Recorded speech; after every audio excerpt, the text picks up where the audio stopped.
شو قولكن عالسكت قالت له شو قولكن قلا راعي بكي ومن جايرته مثله بكيتها يتسلى شو قولكن عالسكت قالت له شو قولكن هلا خليك حديتا يروق الجو ورندح وسمعني خليك حديتا يروق الجو رندح وسمعني ولمن بيطلع لك يا راعي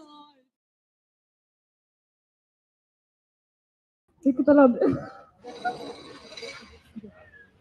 everyone, welcome to our Media Law and Ethics segment. We are Celine, Haya, and Hala, and we're gonna present our segment today. Okay. Movies are not just a form of entertainment, they hold the power to shape entire groups. And they also help spread harmful stereotypes, specifically against Arabs. For decades, the Western media has helped spread these stereotypes, often reducing them to narrow negative roles instead of portraying them as just human beings. This is nothing new. The West has been telling this story for years, and the consequences go far beyond the screen. These stereotypes impact Arabs in many different ways. They affect the way the world treats and perceives them. And when these stereotypes go unchallenged, they lead to exclusion, discrimination, and misunderstanding. Our main goal in creating this segment is very simple to humanize Arabs. And what is meant by humanizing Arabs is shifting the narrative from portraying them as villains to portraying them as simply human beings with feelings, struggles, dreams, and emotions, and allowing them to have not only one role but many, like heroes, thinkers, lovers, and people of dignity. In our video, we chose to show children innocently playing, laughing, and living their lives, highlighting the beauty and simplicity of who they truly are at heart. We are all born the same. The children who love to play, to dream, and to feel the joy without a second thought. But as we grow up, the media distorts this image, replacing it with damaging narratives. What we really need is to challenge that and bring back the focus to our humanity. Our code of ethics is created to challenge the existing stereotypical narrative of Arabs and Western media. Our code of ethics relies on accuracy, truthfulness, fairness, humanity, and dignity that Western media lacks. Our code of ethics aims to humanize Arabs by focusing on their lives. Showcasing little innocent children playing and laughing is an example. Showcasing loving and caring Arab fathers as they innocently are instead of portraying them as angry, violent, and terrorists is also an example. We abstain from utilizing existing images that subject Arabs to objectification and oppression, but rather we focus on their pure souls. Arab women are always objectified, sexualized, and victimized in Western media. Arab women are always represented as objects for men's desire, but our segment challenges this basis representation. Arab women are not voiceless, are not oppressed, and are not belly dancers. They're strong and independent. Arab men do not always have a long beard and violent. Arab women are not always veiled and oppressed. It's time to dismantle the stereotypical representation of Arabs. So I play the segment? Home. But somewhere, far away, a casting call is written. The terrorist, the belly dancer, the angry man. Before they even know their names, the world has already decided who they are. For decades, Hollywood has vilified Arabs. The kafiyeh, a symbol of terror. Arab men, always angry, always armed. Arab women, either veiled and voiceless, or belly dancers, silent and seductive. We are the terrorists, the desert mobs, the dehumanized, never the hero, never the human.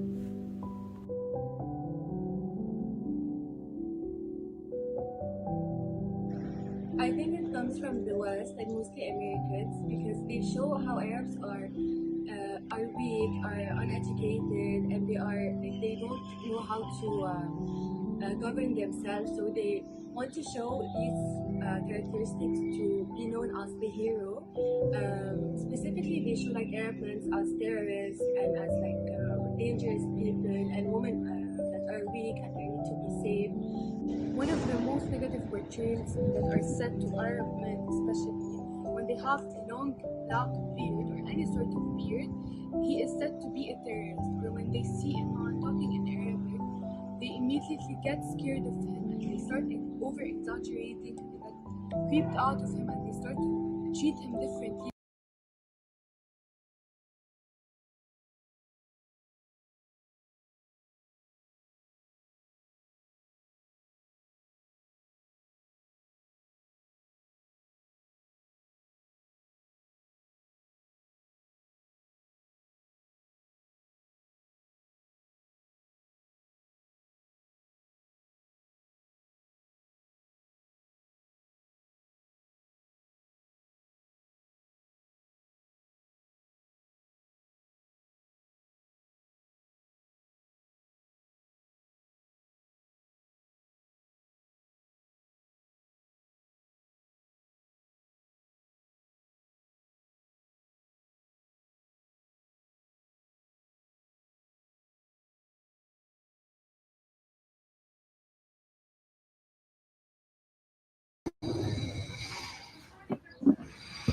Good morning. Good. Go ahead, please.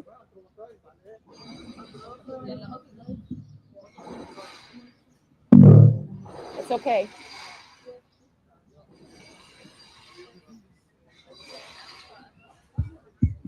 Go ahead. What you just saw is a small window into a reality that's often ignored or erased. For so long, the world has been shown a version of Arabs Just that gonna check strips my away their Wi-Fi. humanity, turning real It's fine. people into harmful images and empty labels. Could be the file. And after a while, it's easy to forget that behind those images are lives, full of laughter, fear, hope, and love, just like any of us.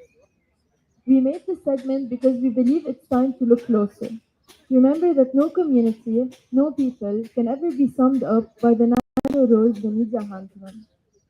Arabs are not the characters you see on a screen. They are parents tucking their kids into bed, children chasing dreams, families living lives against all odds. These are the stories that deserve to be seen. These are the faces that deserve to be known. It's not enough to recognize the problem. We have to change the way we see, the way we listen, the way we tell stories. Because the more we insist on seeing each other fully, the harder it becomes to accept the lies we've been told for so long. Thank you for taking the time to be part of this. This was Haya, Hala, and Celine sharing our work with you through our media and ethics broadcast. We hope this is just the beginning of seeing more clearly and of telling stories that heal rather than divide.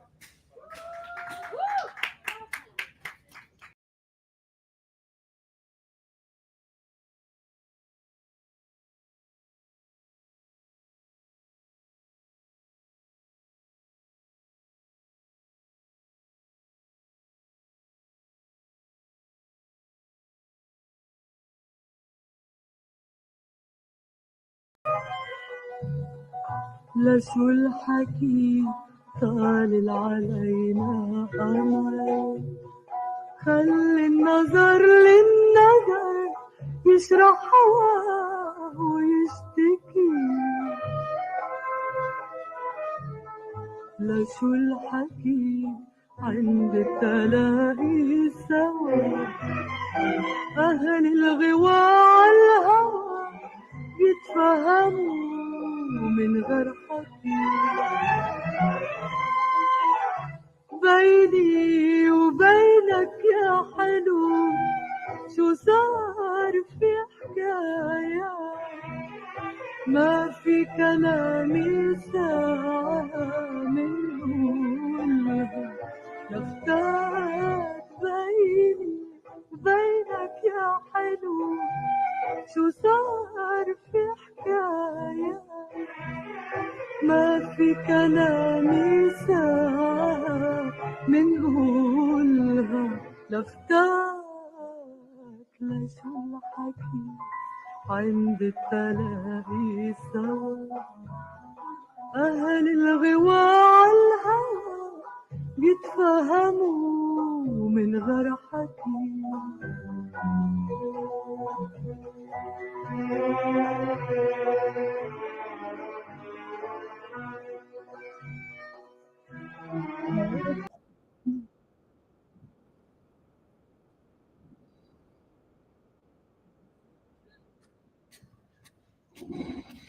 Hello, everyone, and welcome to our broadcast segment. Our team is Sarah Hassan, Carol Nahra, and Aya Baruti. Today, we're shedding light on how products are being promoted through influencer marketing on Instagram. Social media plays a huge role in our daily lives. Here, we see influencers promoting all kinds of products just because it pays well. But do you actually think that all these products are effective? Most of the time, products are promoted just because it's a paid ad and not because they actually work. But let's be honest, every one of us has experienced buying something and then regretting it. So, according to Forbes 2024, 74% of consumers has bought something just because an influencer talked about it. So, it's all about promoting products to earn money, but they typically test the items only briefly or not even at all. Influencers have created a new fake trust norm just because of these actions. A lot of Lebanese and international brands demonstrate this situation. For example, some local skincare and health supplements do not show the actual effects. Deception by influencers and brands leads to distrust of the values of the influencers and the brand. Many influencers use sentences like, "This product transformed my life," "I can't live without this product," and "it's a must," while they are advertising for 5 brands in 1 week. We chose to address this matter because it is something we face every day, and we wanted to highlight how consumers fall for these lies.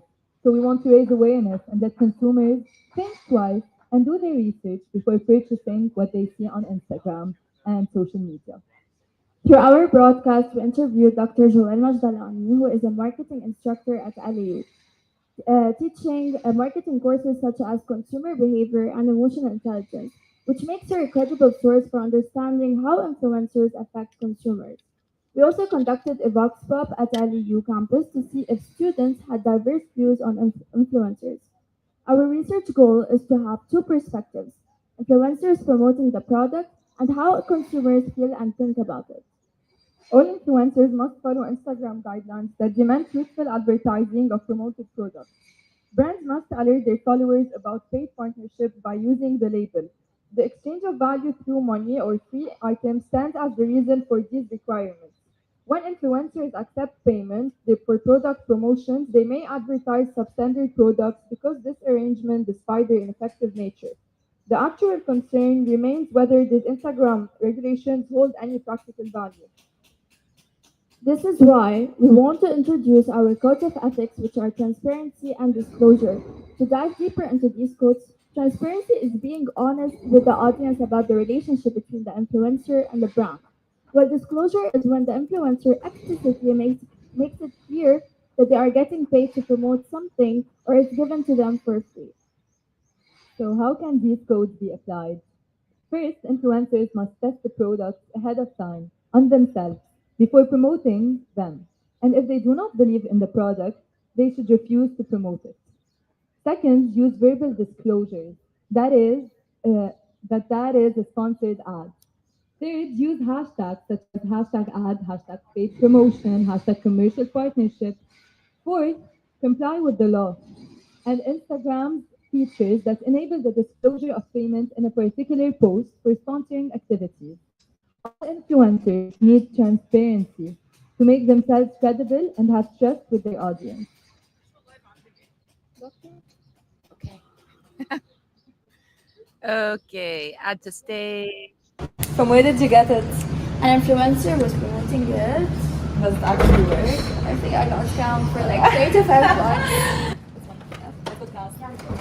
That's what we're talking about today. Ethical challenges. Sarah! Hello. What's that? Bisous. From where did you get it? An influencer was promoting it. Does it actually work? I think I lost count for like 3 to 5 months. That's what we're talking about today, ethical challenges in influencer marketing. My favorite wellness products, all under $10. This crystal jade mask is a great and I like to wear this as an today. I just feel like so. Hi, we're at LAU Beirut and we're asking people some questions about influencers marketing on social media and their ethics. Let's see what the students have to say about that.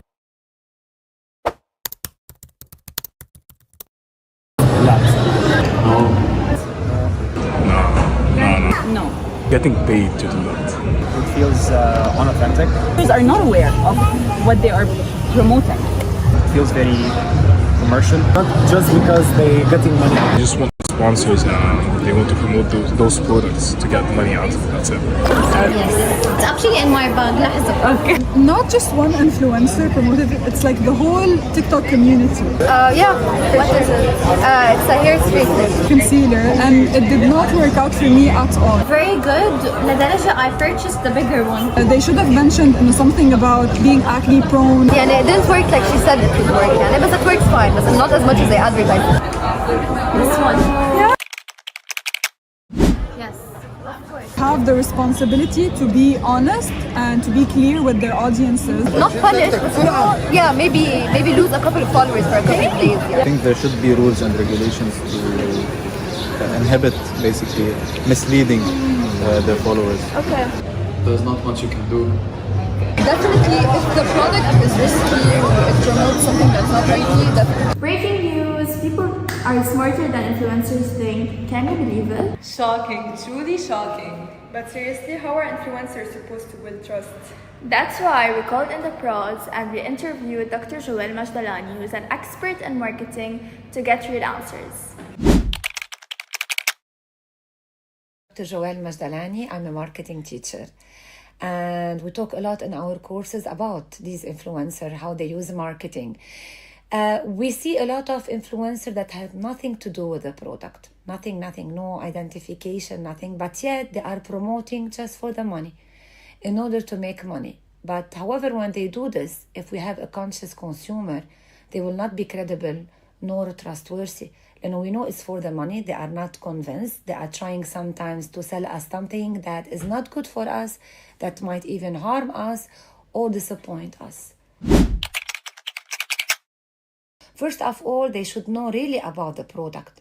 Yeah, the origin, the ingredient, if they might create allergy, if they might harm, if they are not good, for example, for the skin. Because if we have consumers that are unhappy, it will create a negative word of mouth. They will affect negatively their reputation and the brand reputation that they are representing. My advice to this new influencer who wants to build this career and be honest, that they should sell something that look like them. A brand that people can identify with them first, and they should think on the long term. They don't want people to buy once from them. They want loyal customers. We only build loyalty if we are honest, authentic, and truthful. They get this trust whenever they are authentic, whenever they don't lie, whenever they say what people should expect from the brand, whenever they tell really honestly about them and the brand. This is where they will gain on the long run. Guys, Instagram actually has policies and regulations. Really? Yeah. Yes, according to the FTC, it's illegal not to disclose paid promotion. So if someone like puts hashtag ad or hashtag gifted and hides it, it's illegal? Yes, because you should be transparent and obvious, and you have to disclose that it is a paid promotion. Like you can use hashtag ad, hashtag paid promotion, and put it like clearly, obviously, somewhere. Exactly. Being an influencer isn't the problem. It's pretending you're not getting paid and not knowing about the products. Remember, with great followers comes great responsibilities. Be transparent. Let's go. Let's go. Let's go. Tara? Yes. What's your lips? Wasn't supposed to last 8 to 10 hours. It's gone. خلاص انسى شو بدك والخير.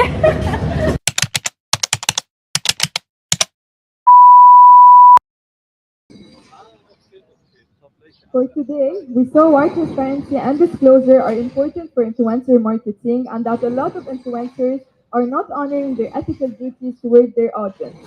At the end of the day, honesty is important. And the same goes for the brand and even the influencer. They need to understand that people really pay attention to them. Thank you. Thank you. Thank you. See you.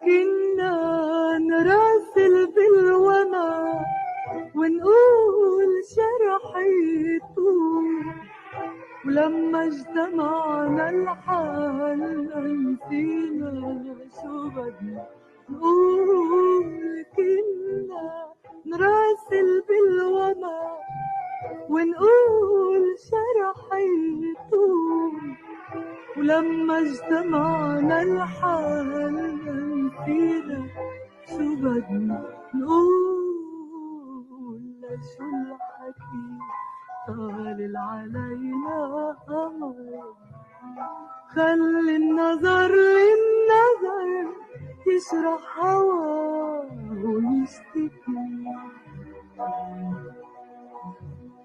لشو الحكي لشو الحكي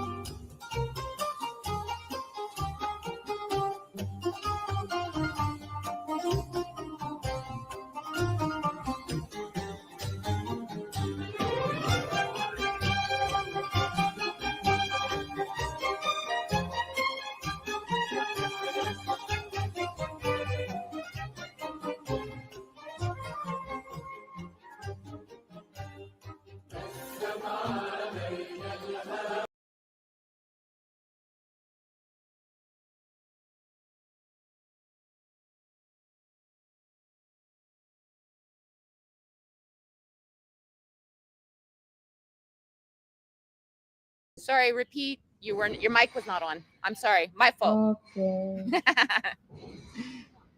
Hey everyone, welcome to our live broadcast for our course Media Law and Ethics, where we will break down what's happening in the media and why it matters. I'm Lean. I'm here with my Salon and Dana. Today we're diving into a topic a lot of people talk about, but media doesn't make it shared the clear. YouTube link. Why on, is email. Can you check sensitive it? Make sure the content sound is such good. as Like violence, monitor locally the trauma, live or stream. Lynn disturbing was doing it, but she's on images live now, shown so she so can't. freely, So open without the any YouTube blur link and or make sure it filter? sounds okay. Is it about Thank you. honesty, shock, I sent it or to your something email else from entirely? the CMI account to all students. I play something?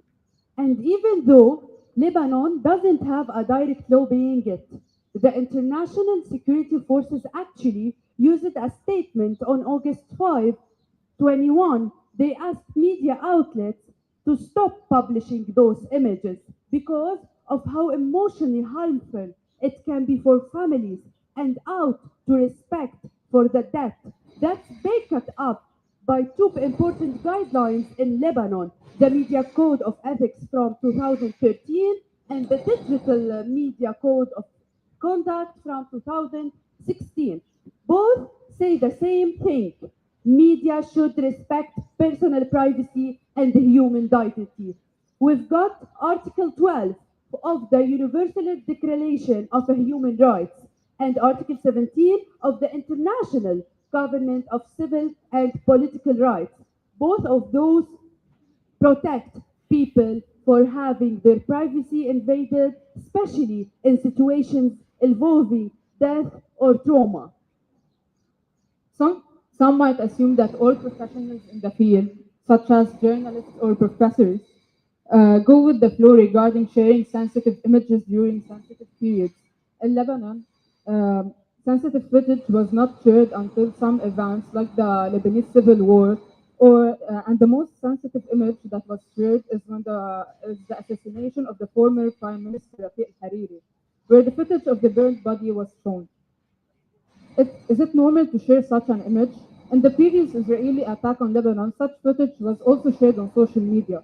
During our video, we will blur the sensitive content shared, as part of our code of conduct.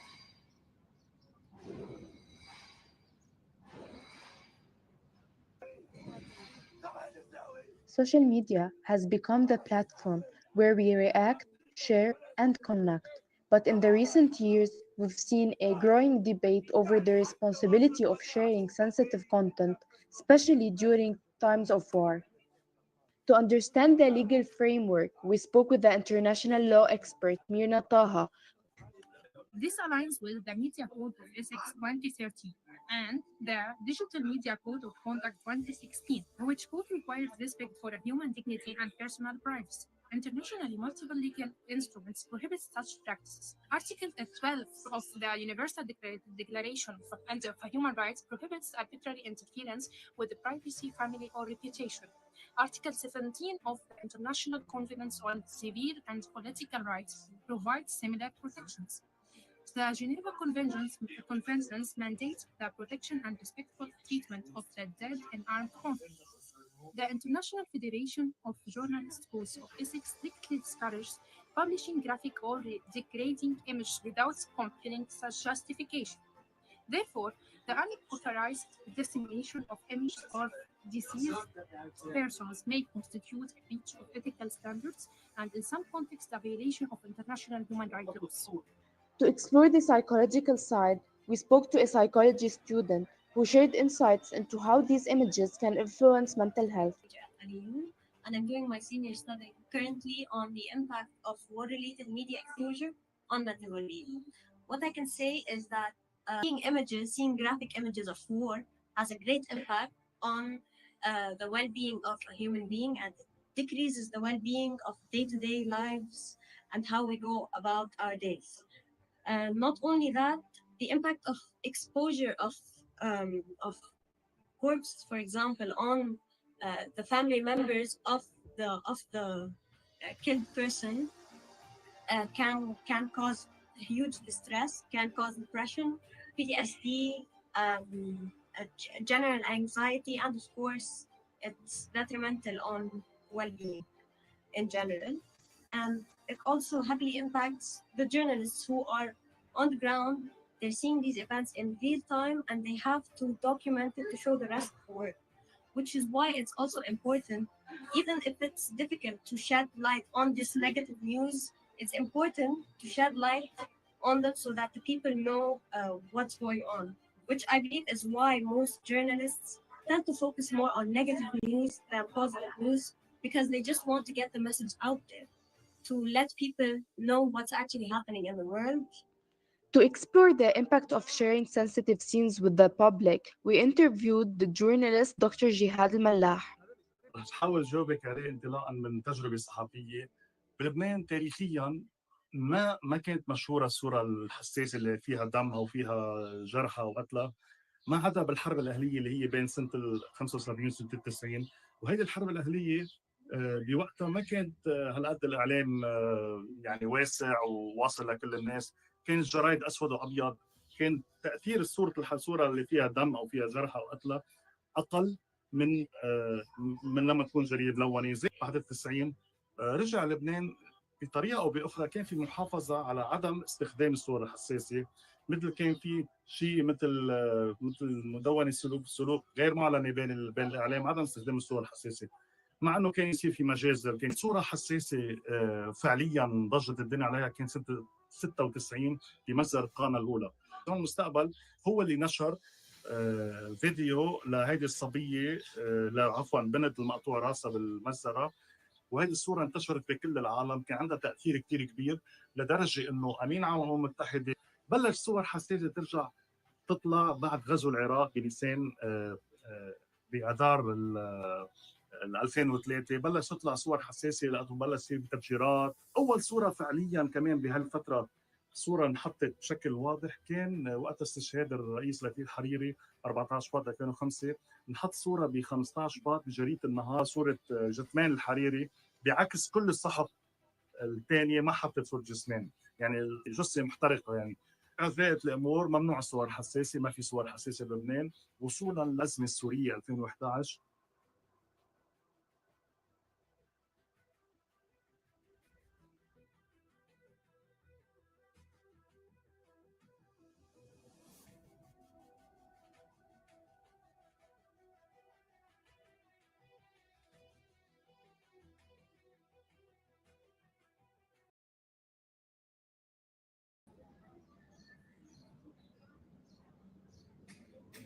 Okay, you're live.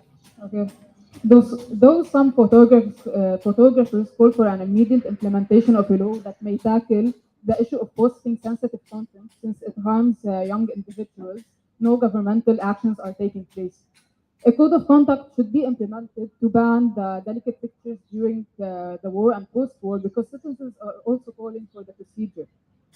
As journalism students, our unique code of ethics shed light on blurring sensitive images such as dead bodies when shared. In case of martyrs, a bright side could be shared when, for example, throwing flowers on the martyred person during the funeral. We reached the end of our broadcast. We hope you gained benefits from the segment. See you with the free sensitive content. Have a good day. Thank you.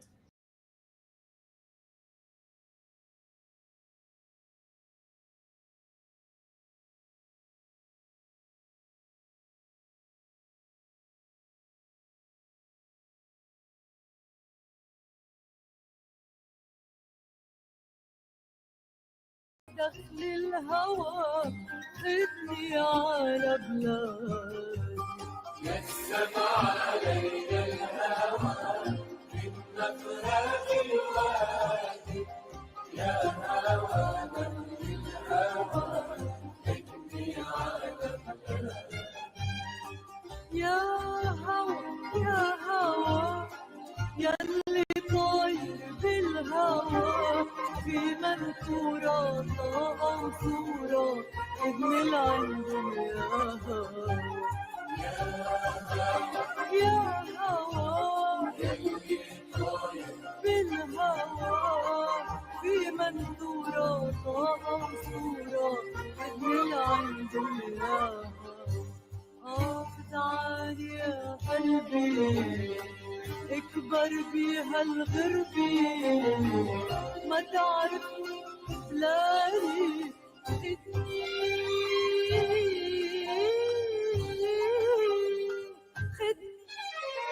خدني على بلاد نفسي هوا من مفرق الوادي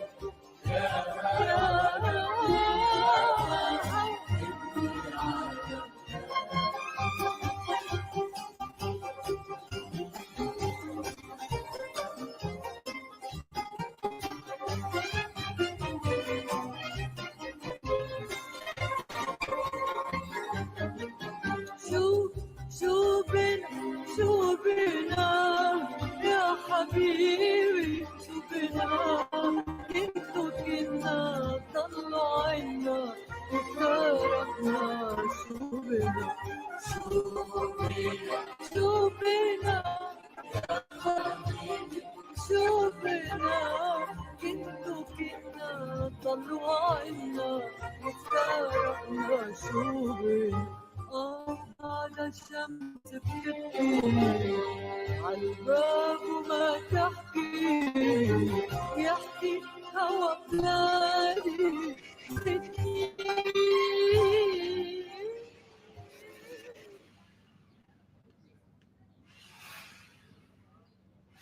Hello, we're media and ethics students broadcasting live on YouTube, and welcome back to our podcast Truth Over Trends, a podcast that will reveal the harmful ideas spread by uh, social media influencers. I'm Pamela, and these are my co-hosts Batul and Layan.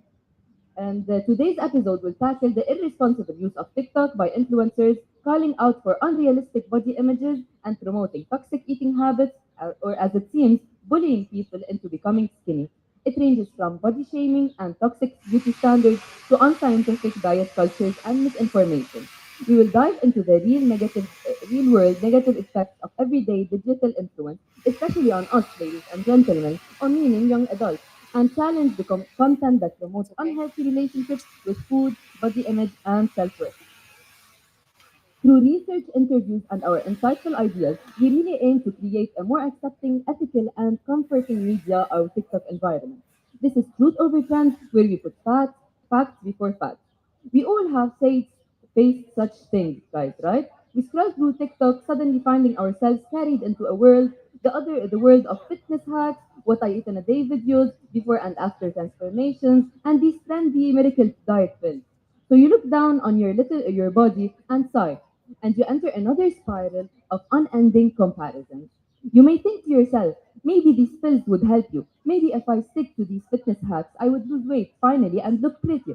First of all, to anyone listening, who told you that you need to be and look a certain way to be pretty?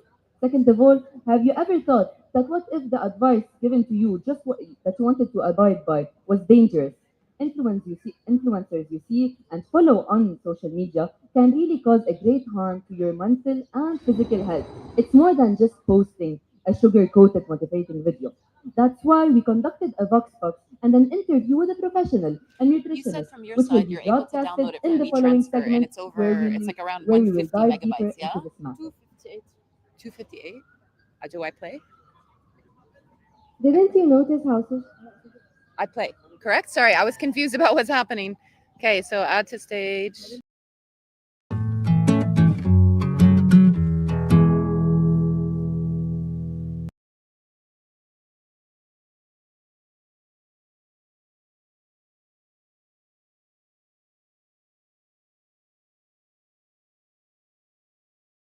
How do you control an entire generation without them even realizing it?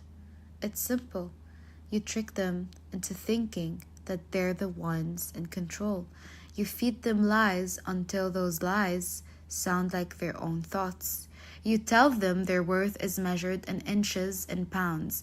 You tell them that to be accepted and admired, they must shrink and mold themselves to fit an ever-changing image of perfection.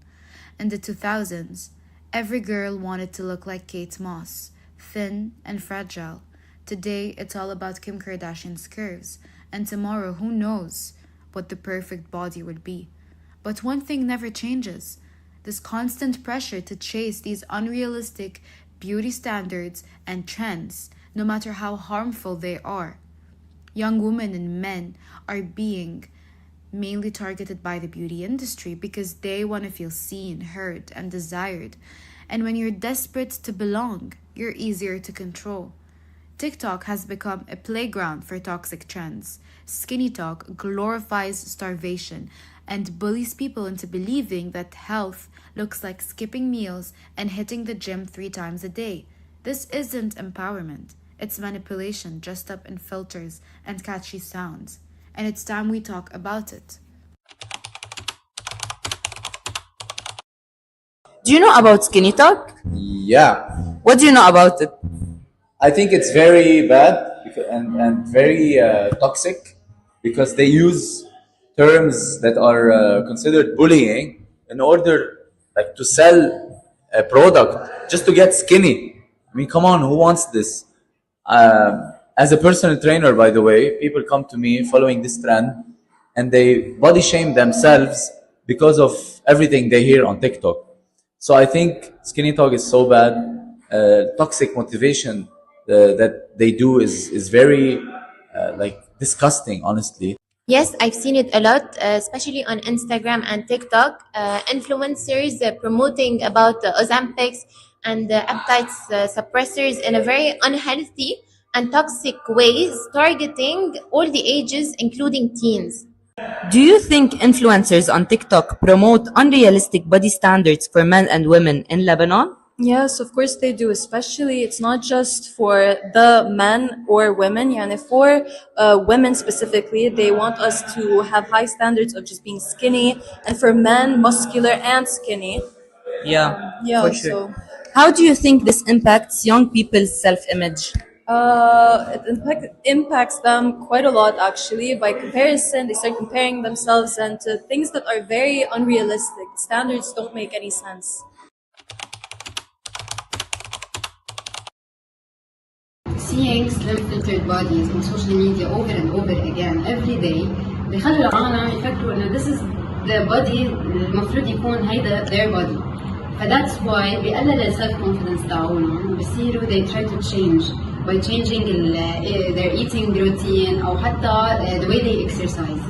Teenager في منهم they follow extreme diets مثل عن طريق مثلا cutting out أو obsessing over food groups اللي بيسبب إلى يصير عندهم eating disorder بعدين. في كتير creators بيسبورت العالم ليعملوا physical activity and to follow healthy lifestyle، ونحن من واجبنا إنه نعمل لهم follow أو حتى نعمل share للcontent تاعهم لحتى يكونوا معروفين أكثر.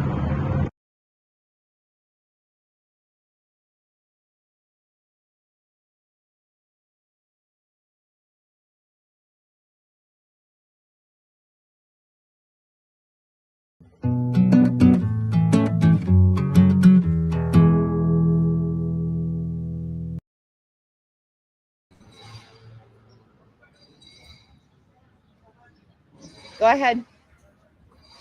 Hold on, I think it's on mute. Make sure it's on.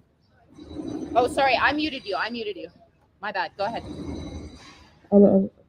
Didn't you notice how social media platforms have become open spaces for shaping how people, especially teens, feel about their bodies? Nowadays, influencers are holding huge power over their audience. Influencers influence people's mentality and view of things. So imagine the impact of one influencer who has 1 million followers has on the society and the youth's mindset. No one should or can force their opinion and let it perpetuate around media. Their opinion can turn into a fact, into a trend that everyone must follow blindly. Also, girls and guys, you and I also hold great power.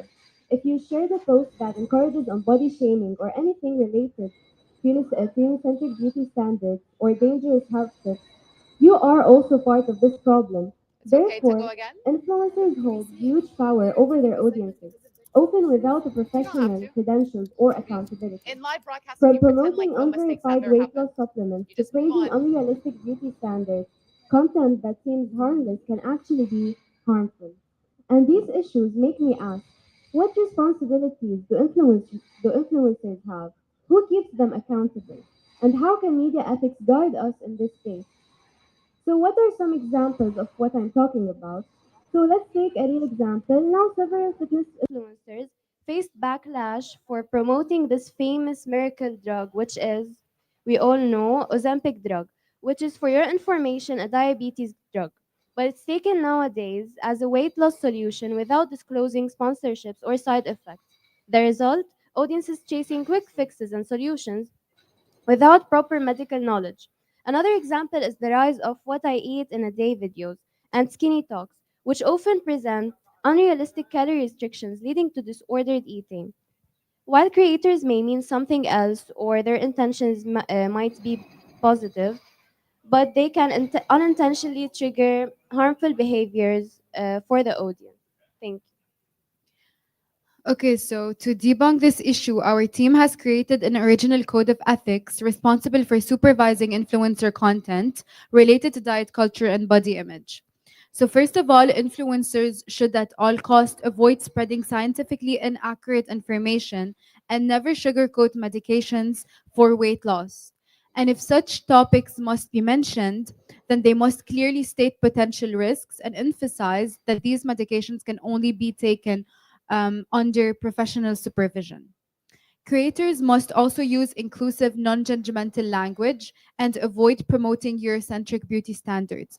And it's also very important for them to include trigger warnings, like we did in our original video. And whenever sharing personal experiences with fitness or weight loss journeys, they must specify that their experience is unique to them, which gives viewers the option to engage with the content safely. Influencers must clearly expose all sponsorships related to fitness, dieting, or body image. And they must also briefly explain why they are correlated to this brand so that they're shared and core values.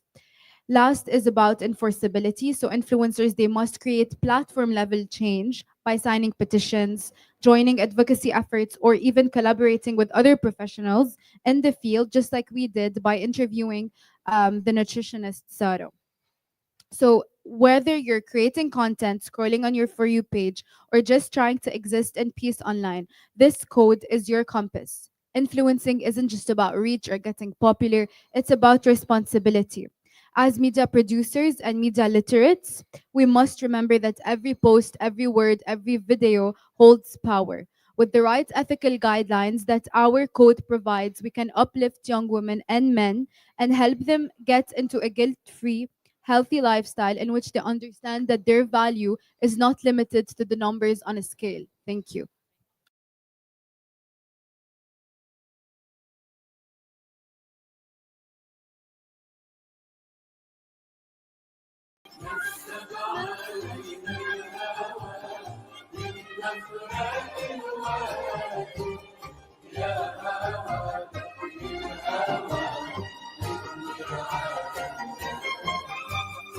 أسرم علينا الهوى من مفرق الوادي يا هوى دخل الهوى بدي على لادي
راجعين يا هوا راجعين يا زهرة المساكين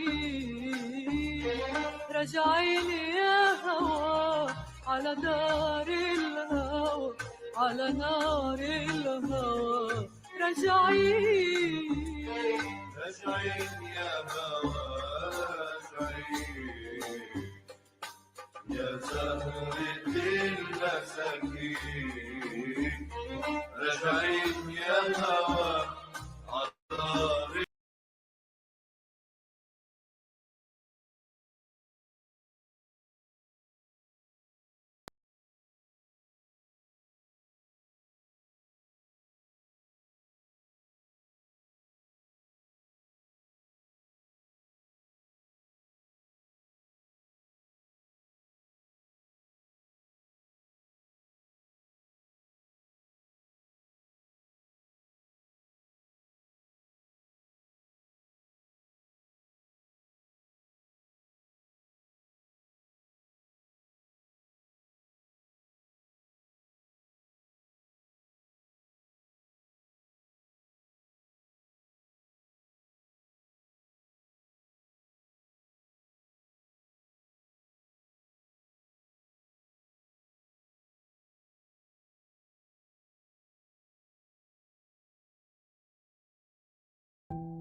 Hi everyone, welcome back. Welcome to our Media Law and Ethics broadcast. We are Celine, Haya, and Hala presenting our segment. Movies are not just a form of entertainment, they hold the power to shape entire groups, and they also help spread harmful stereotypes, specifically against Arabs. For decades, the Western media has helped spread these stereotypes, often reducing them to narrow negative roles instead of portraying them as just human beings. This is not new. The West has been telling this story for years, and the consequences go far beyond the screen. These stereotypes impact Arabs in many different ways. They affect the way the world treats and perceives them, and when these stereotypes go unchallenged, they lead to exclusion, discrimination, and misunderstanding. Our main goal in creating this segment is very simple: to humanize Arabs And what is meant by humanizing Arabs is shifting the narrative from portraying them as villains to portraying them as simply human beings with feelings, struggles, dreams, and emotions, and allowing them to have not only one role but many, like heroes, thinkers, lovers, and people of dignity. In our video, we chose to show children innocently playing, laughing, and living their lives, highlighting the beauty and simplicity of who they truly are at heart. We are all the same, born the same. The children who love to play, to dream, and to feel the joy without a second thought. But as we grow up, the media distorts this image, replacing it with damaging narratives. What we really need is to challenge that and bring back the focus to our humanity. Our code of ethics is created to challenge this existing stereotypical narrative of Arabs in Western media. Our code of ethics relies on accuracy, truthfulness, fairness, humanity, and dignity that Western media lacks. Our code of ethics aims to humanize Arabs by focusing on their lives. Showcasing little innocent children playing and laughing is an example. Showcasing loving and caring Arab fathers as they innocently are instead of portraying them as angry, violent, and terrorists is also an example. We abstain from utilizing existent images that subjects Arabs to objectification and oppression, but rather we focus on their pure souls. Arab women are always objectified, sexualized, and victimized in Western media. Arab women are always represented as objects for men's desire, but our segment challenges this baseless representation. Arab women are not voiceless, are not oppressed, and are not belly dancers. They're strong and independent. Arab men do not always have a long black beard and violent. Arab women are not always veiled and oppressed. It's time to dismantle this stereotypical representation of Arabs.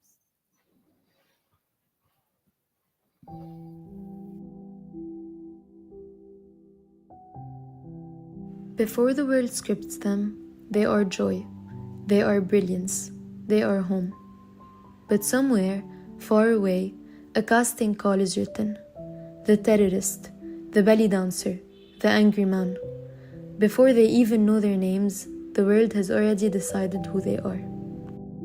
For decades, Hollywood has vilified Arabs. The kafiyeh, a symbol of terror. Arab men, always angry, always armed. Arab women, either veiled and voiceless, or belly dancers, silent and seductive. We are the terrorists, the desert mobs, the dehumanized, never the hero, never the human.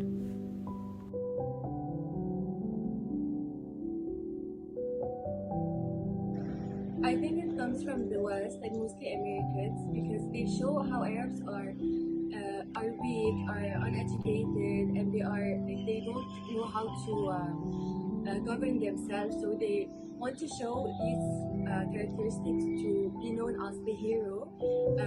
Specifically, they show like Arab men as terrorists and as like dangerous people and women that are weak and they need to be saved. One of the most negative portrayals that are set to Arab men, especially when they have a long black beard or any sort of beard, he is said to be a terrorist. Or when they see a man talking in Arabic, they immediately get scared of him and they start over-exaggerating and they get creeped out of him and they start to treat him differently just because he is an Arab man. So usually men are shown to be as terrorists in the Western media. They portray the woman as a belly dancer, as they make her wear like a bikini top and skirt and short skirts and everything. And in every Arab movie in the Western media, they are shown as belly dancer or any type of bad way shown.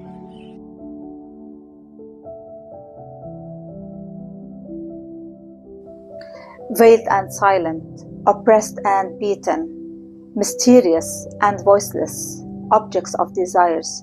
This is how women from the Arab regions are being stereotyped.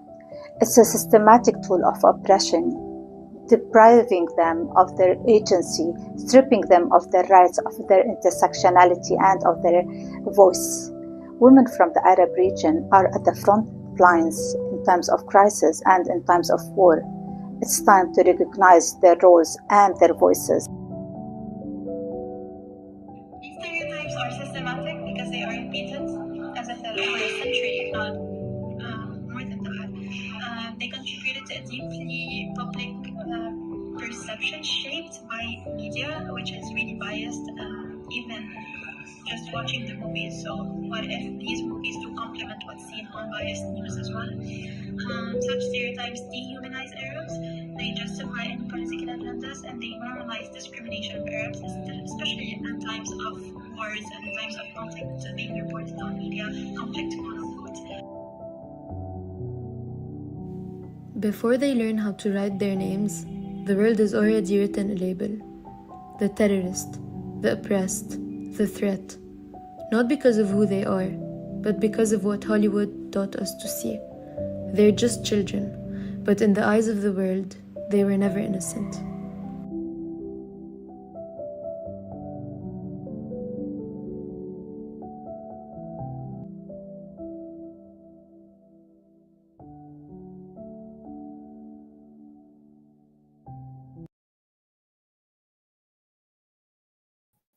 Yalla. Hi. Okay. What you just saw was just a glimpse of the problem. It was solely an attempt to give us Arabs hope and a reminder that humanity shouldn't be granted or earned. Humanity should be given and shared between all humans on earth, no matter one's skin color, ethnicity, religion, socioeconomic status, income level, or anything really. Arabs do not deserve this treatment. They do not deserve to be represented with narratives full of stereotypes and terror. Arabs are real people with real hearts and feelings. They are not to be given empty labels. After decades of watching such stereotype filled media, it is easy to forget that.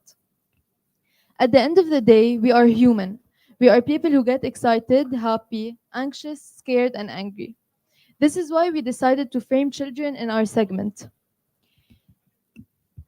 Children are seen by the world as vulnerable and innocent. Arab adults are no different than their kids. So again, Arabs are not what you have been watching on TV for the past decades. They are people who are playing and tucking their kids into bed every night. They are children playing together. They are mothers trying to find their places in life. This all deserves to be seen.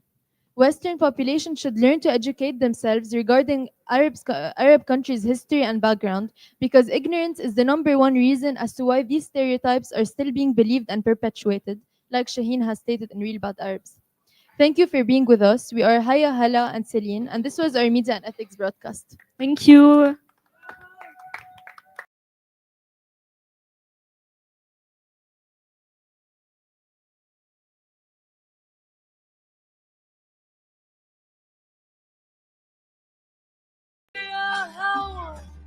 يا هوا مغرور يا حبيبي يا وردي على سور مغرور يا هوا مغرور يا حبيبي يا وردي على سور نحنا العاشقين على طول عاشقين وانتو بليالينا عايشين نحنا العاشقين عاشقين عاشقين وانتو بليالينا عايشين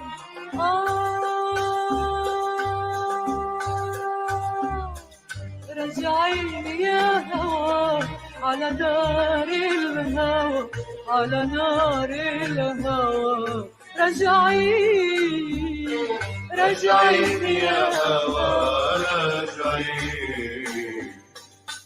يا زهرة المساكين راجعين يا هوا على نار الهوى على نار الهوى راجعين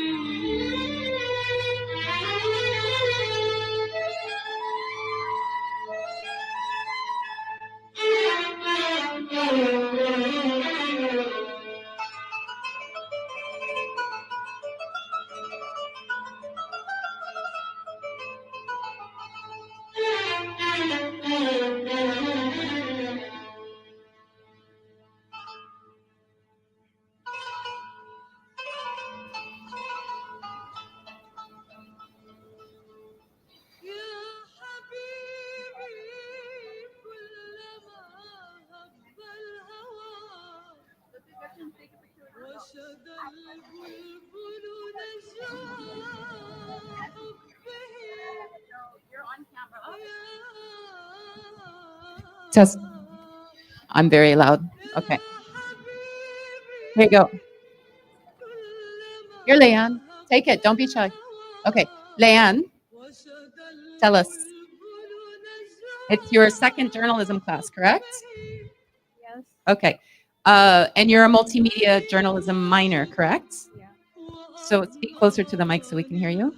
Yes. No, What's I your don't hear you well. So tell me, why should people take classes in journalism? Why do you think? Yeah, come in. Because She's being so shy. Don't be shy. To break through shyness. That is one reason to major in journalism, right? To break through shyness. Okay, so please tell us, why should people take journalism classes and broadcast live from campus like this?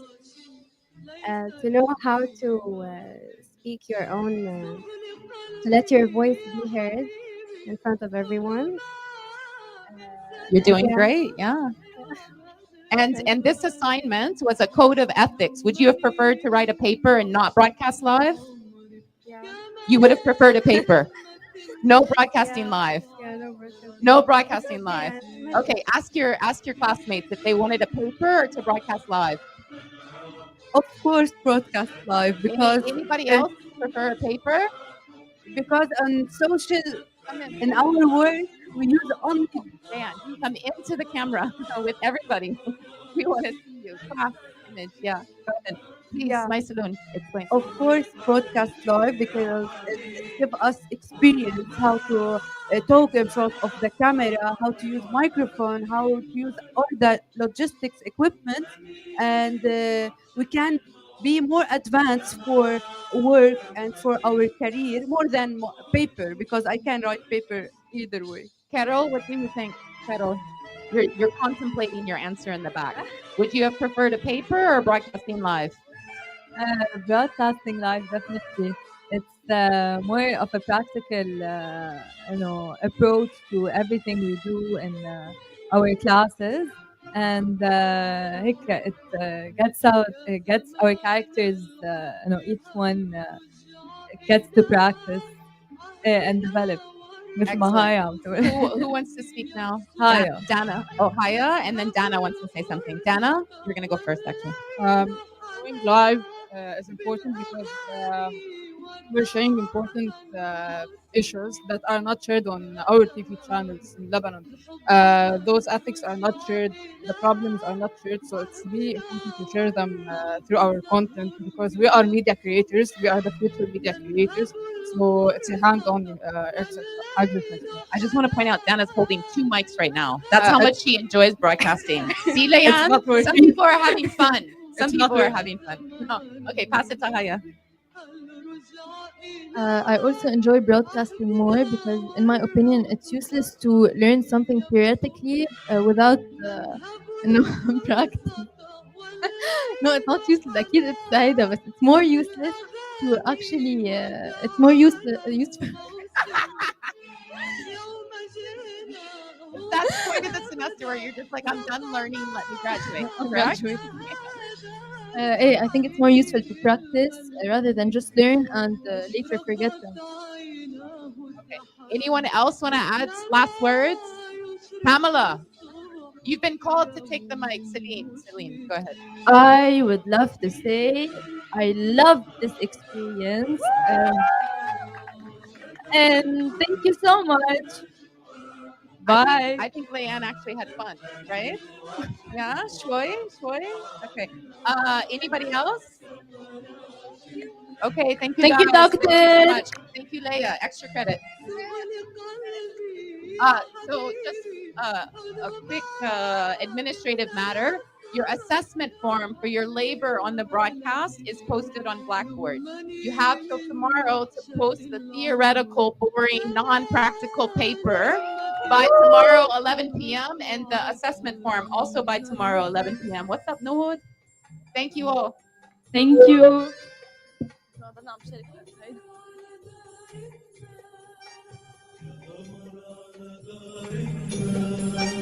يا قمر على دارتنا يا حكاية سهرتنا ياللي فتنتنا حلو يا جارتنا يا قمر على دارتنا عطلانك ليلتنا رقصة حملتنا وصوبك أخدتنا يا قمر على دارتنا يا حكاية سهرتنا ياللي فتنتنا حلو يا جارتنا يا قمر على دارتنا